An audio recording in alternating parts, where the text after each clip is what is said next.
Good morning, students. Today we shall discuss about lesson 14, how to bail a thief. How to bail a thief, next part of the chapter. Aha, gloated Kalu.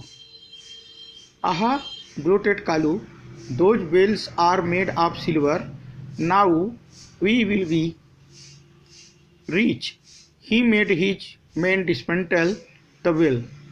Then they made Then they made their escape. Kalu could hear the loud chimes of bells. He was puzzled. He looked back at the little temple. No bell pealed in it. He looked at the bells his men carried. No chimes came from them.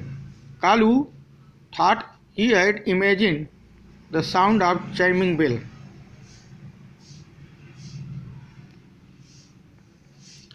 He and his men planned about what they would do with the cash after selling their precious booty. A few days later, Kalu sold the wells in a town far away from Sonpur.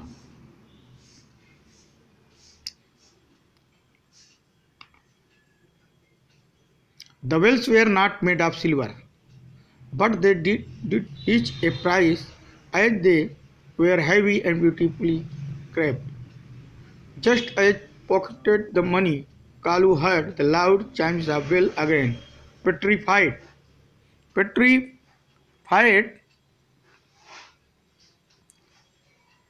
he looked at the shopkeeper. The man seemed unconcerned. It meant he heard no unusual sound. Shutting his ears to block out the harsh sound of angry clanging bell, Kalu rushed back to his hideout. आहा, अरे, कालू बड़बड़ाया, अरे, ये तो silver, ये जो घंटियां हैं, ये चांदी की बनी हुई हैं। वे घंटियां कैसी बनी हुई हैं? चांदी की बनी है। जो घंटी उसको दिखाई दे रही थी। अब हम लोग धनी हो जाएंगे। और उसने, उस बेल ने, घंटियों ने उसे डिसमेंटल कर दिया, विघटित विचलित कर दिया। तभी वे लोग जो है, then they made their escape, पलायन करने का मन बना चुके थे, पलायन करना चाहते थे। लेकिन कालू ने जब लाउड चाइम्स ऑफ बेल्स क्या सुना? घंटी की तीव्र आवाज़। ही वाज पजल्ड, वह पजल्ड था। वह क्या था? पजल्ड था। वह आश्चर्यचकित हो गया था। क्यों? He looked back at that little temple. उसने क्या देखा? पीछे छोटा सा मंदिर। No bells filled in it, वहाँ कोई भी घंटी नहीं थी। पिल्ड, घंटियों का ढेर नहीं था। He looked at the bells his man carried, उसने देखा कि घंटी जो थी वो तो उसके जो आदमी थे, गैंग के जो आदमी थे, मेंबर थे, वो ढो रहे थे। No chimes came from them, वहाँ से कोई भी आवाज़ नहीं थी। Kalu thought he had imagined the sound of chiming bell, Kalu ने सोचा कि वह कल्पना कर रहा है घंटियों की आवाज़ की। क्या कर रहा है? कल्पना कर रहा है। He and his men planned about what they would do with the cash after selling their precious booty. वह और उसके आदमी योजना बना रहे थे उसके बारे में कि जो उसने कैश प्राप्त किया था, उस बहुमूल्य लूट के माल को बेचने के बाद जो कैश प्राप्त किया था, उसके बारे में योजना बना रहे थे। ए फ्यू डेज लेटर, कुछ दिन बाद, Kalu sold the bells, Kalu ने जो घंटी था उसको बेचने के लिए सोनपुर से दूर, कि कोई यहाँ पहचानने न पावे, सोनपुर से दूर एक टाउन में गया।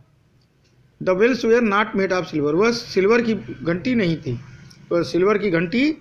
थी, but they paid a price, लेकिन उसको प्राइस मिल गया, अच्छा प्राइस मिल गया, क्योंकि वह भारी थी और उसकी बनावट बहुत अच्छी थी, सुंदर थी। जैसे ही, जस्ट एज ही पॉकेट में मनी को रखा, Kalu heard loud chimes of bells again, Kalu ने घंटियों की तीव्र आवाज़, Kalu heard loud chimes of bells again, पुनः सुनी। कालू एक बार फिर से जो है घंटी की आवाज़ सुनी। घंटी क्या, घंटियों की, कई घंटियों की आवाज़। पेट्रीफाइड, पेट्रीफाइड, वो भयभीत हो गया। तो क्या हो गया, भयभीत हो गया। पेट्रीफाइड होकर उसने देखा शॉपकीपर की तरह।